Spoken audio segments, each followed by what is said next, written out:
can't wait to give him his first karate lesson. It's just killing me. He's got to be able to hold his head up first. I know. We could do that now. He can't stand up on his own. He tries to. So it's funny because like all he wants to do is stand up. Anytime you pick him up, he straightens his legs as hard as he can straighten them. So you just put him and he'll stand on places. But like it's super funny because if you stand him on the ground, he comes up to like your knee. Mm-hmm. He's super short. He's like this tall when he stands up, and you're like, "Hey, you're gnome-sized." Yeah, that's right. Like gnomes are like 3 feet tall. I'm gonna right? get a helmet and a shield for you, kid. Yeah, he's like 2 feet tall, a little more than 2 feet tall. I was like, that's actually gnome size. Yeah. So I tried picturing like it's had me view gnomes in a whole new light. You're dealing with a real one. Yeah, it's like he can't stand up on his own yet, but like if he could, that's gnome size. And I was like, he's wow, running across the room. Did I just see a gnome just run across the floor? I should have him be a gnome for Halloween. Oh, that would be funny. Just dress him up like a gnome illusionist. That's brilliant. And then when he's 16, he brings this girl home for the first time. You're like, would you like to see him in his gnome costume? He's like, no, Dad, I swear I'll kill you. I'll kill you. Right? Those girlfriends, oh, you're so cute in a gnome costume. No, forget the girlfriend. I'll wait till his friends come over.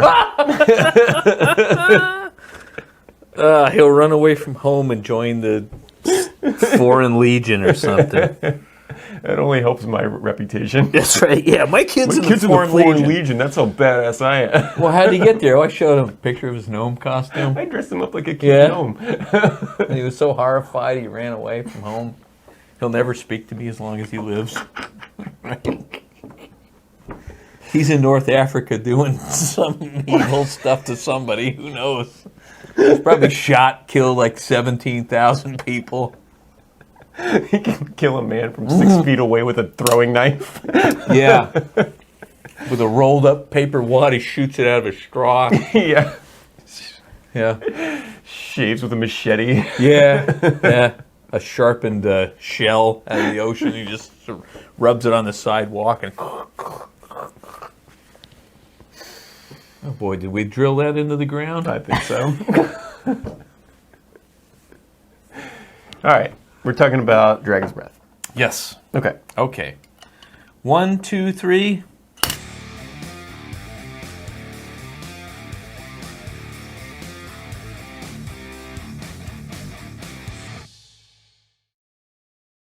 Hi, everyone. Hey, welcome back. We are here with some very exciting news. We are going to do this show about, we did a thing a while ago about tavern signs.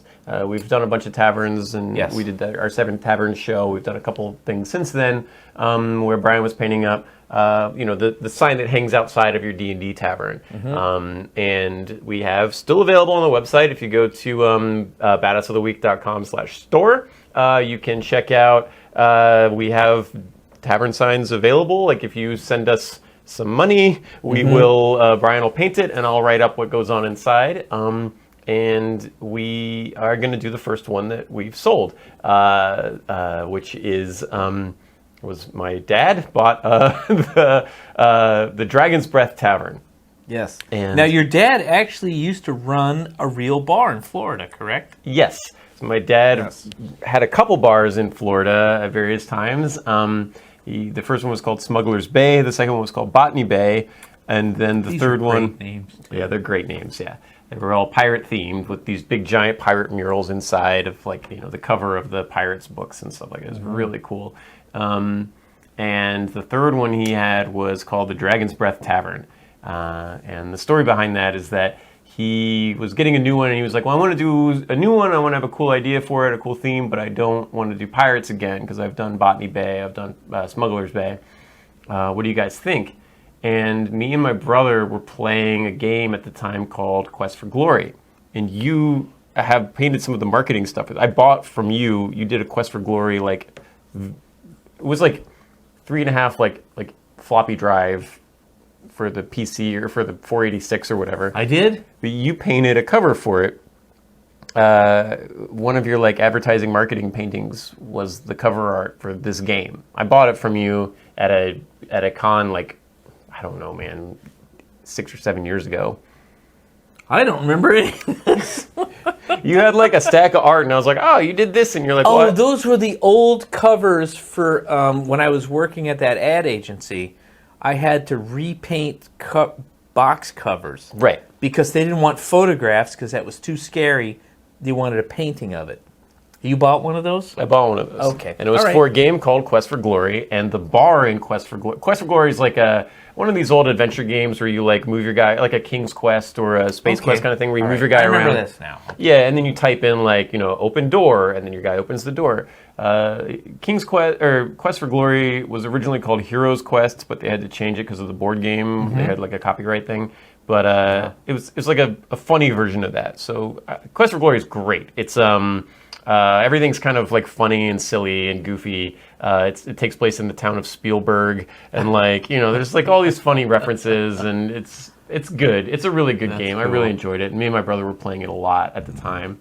And the bar is called the Dragon's Breath Tavern, and you go in there, and there's like a couple kegs of beers, and then there's a giant keg in the center with this dragon head coming out of it. And it breathes smoke while you're in there. It's like all pixel art, but it's really cool. That's great. And you ask like, "Oh, what's that?" And like, "Oh, that's the Dragon's Breath. It's only for locals. Nobody else can drink it."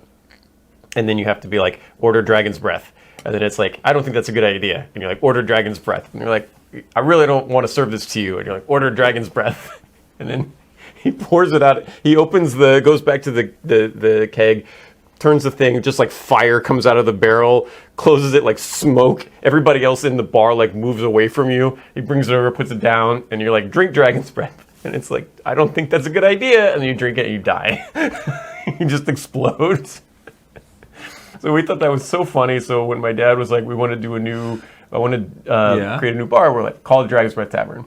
And so he did. And he had this giant, like it was all like a D&D style bar with like this big giant like plastic dragon head coming out of the wall, like it was mounted on the wall.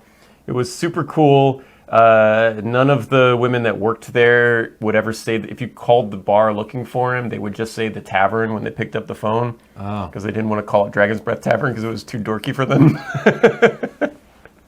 It was awesome. But now geek stuff is popular, right? So they'd probably be like, "Oh yeah, we're at the Dragons." Yeah. They'd have like D&D nights on Mondays or something nowadays. But at the time, it weirdly became a bar that was frequented primarily by the Outlaws motorcycle gang. Of course. I've been to the Outlaws annual picnic many times. They're all friends of my dad's, and so for our purposes in writing this one up, because it was the first one that we'd sold, we're like, all right, we'll do a show on this one. So we've got to do it, and I think that the Dragon's Breath Tavern is going to be a very dodgy bar full of very colorful and angry characters. Yes. Yeah. Very interesting characters. Yes. Their patch on the back is what? The skull with the two pistons? Charlie? That's his nickname. I think so. Yeah.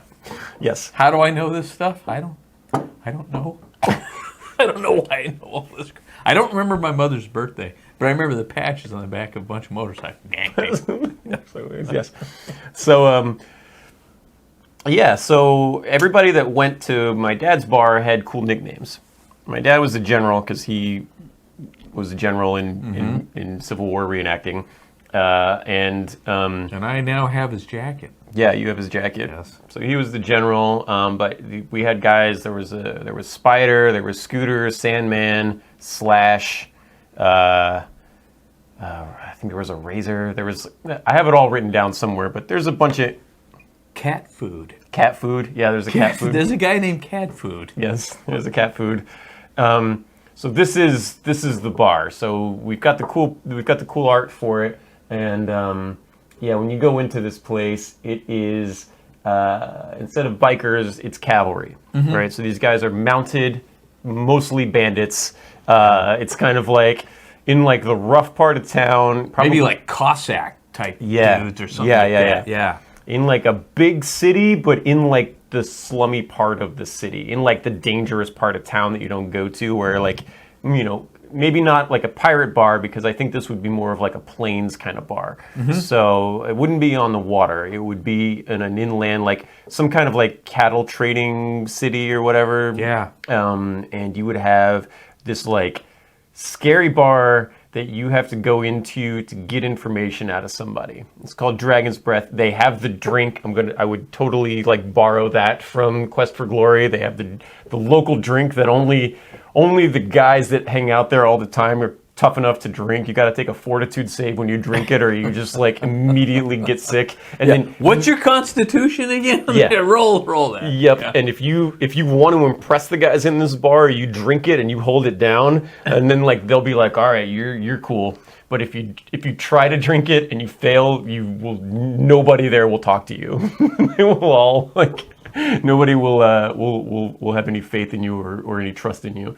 And so so I was thinking, you have to go to this place for some reason. You need to either talk to a guy or get a piece of information.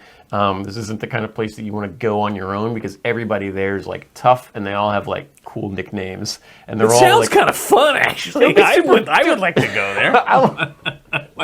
My brother worked there as a bar back when he was like 12, and everybody's super nice to him. All these guys are like great, right? They would come over. They would come over to our house and hang out. Right? It was great, but I don't think that they were colorful characters. They were really nice to me and the guys, and I liked them all. And if you crossed them, probably not going to be a good experience. yeah, but on the other hand, like my dad never had to pay for a bouncer, because if anybody was being rowdy in there, they would take care. They would take care of it. My dad tells a funny story about like one of the girls that worked there. Her boyfriend showed up and was mad at her about something and started yelling at her. And Slash was like, "You want us to take care of this guy?" And my dad's like, "Let me talk to him first. let me ask him to leave before I have you guys deal with this for me." He's like, "Great, but I never had to hire security." So it's that kind of place, and it's a fun place to drink if you're tough enough to handle it. But if you walk in there looking like a narc, you're gonna get in trouble. The Paladin is not invited to this bar. Yeah, paladins wouldn't hang out here. Squeaky clean guys. Yeah, Probably not going to be there. But they're gonna stick out like a sore thumb, and they're it's gonna be interesting avoided. because a paladin. Actually, I'm going to change my mind. A paladin could show up, but because he's so lawful, they may like him. Oh, that's true, huh? Right? They may say, "Hey, you know what? Okay, you're not going to drink as much as us, but we're going to buy you a beer. Yeah. And you got some cool stuff going on here, brother. Here we go." Okay. So paladins can show up here. I'm going to say that. I'm going to disagree with Ben's opinion. Yeah. Mm-hmm. Okay. All right. That works. So I've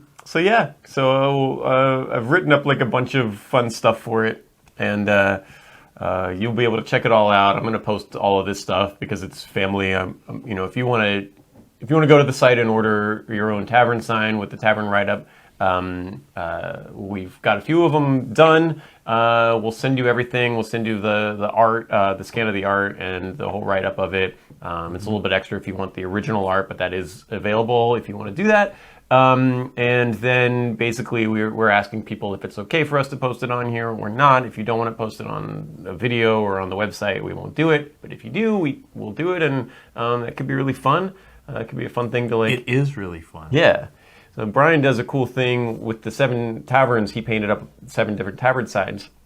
And when we do D&D at his house, he, when we're in the bar, he like tapes that sign up. I put the sign up right on the side of the door. Yeah, so that you can see it from where you're sitting there. And he's like, "Oh, here's the sign, and then here we are. We're in this bar." And it's a cool thing you can do, and it's a hand-painted, like gouache painting. It's very cool. And so this is available to you. And if you want to see all the details on Dragon's Breath, it is all available on the website, badassoftheweek.com/Dungeon Mastery or dungeonmasteryshow.com. And yeah, you can go on there and check it out, and you can insert this into the scariest part of your scariest town, and everybody's going to have a good time. Yes. They'll probably make friends because player characters are generally like murderous maniacs who will fit in just perfectly in like the crazy biker bar with all of like the hardcore dudes. Yes. Okay, you guys. We're going to see you next time. Thank you very much. See you then. Bye-bye.